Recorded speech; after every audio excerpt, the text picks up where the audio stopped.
Track 1. Welcome to the Mongolian language. Thank you for taking the time to study the Mongolian language. The Mongolian language is considered one of the more difficult languages from the countries the Peace Corps serves. However, it won't be that difficult once you figure out some of the basic elements of the language. Mongolian is the primary language of Mongolia. By origin, Mongolia is one of the languages in the Mongol group from the Altaic family, a language family which includes Turkish, Manchurian Tungus, Japanese, and Korean. Modern Mongolian, based on the Khalkh dialect, developed following the Mongolian People's Revolution in 1921.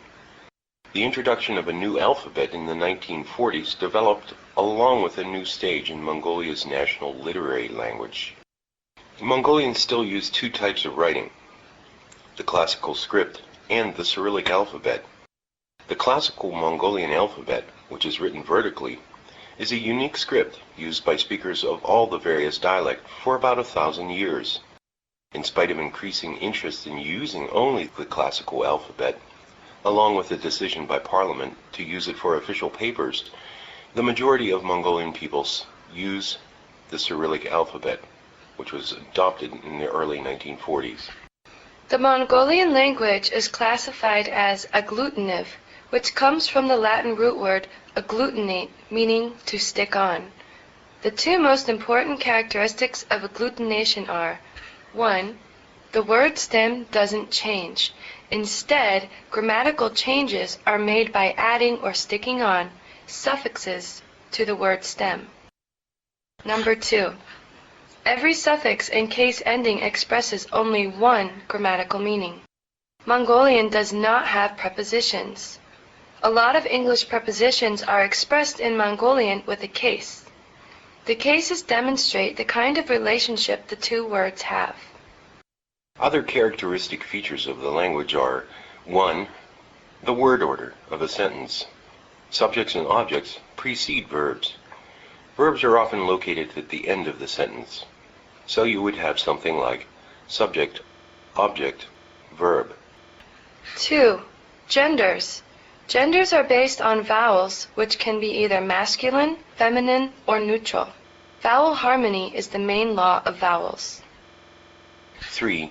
The absence of subject-verb agreement and plurals in most cases. It's common to drop the subject if it's implied. For example, if you said, "What did you do yesterday?"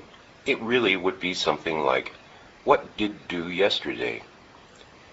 If you said, "I read some books, washed clothes, and cleaned my house," it's really more something like, "Read some books, washed clothes, and cleaned my house." 4. Compared with Indo-European languages, nouns that act as verbs are much more prevalent than normal nouns. And 5. A shift of stress. Stress in Mongolian usually falls on the first syllable of a word.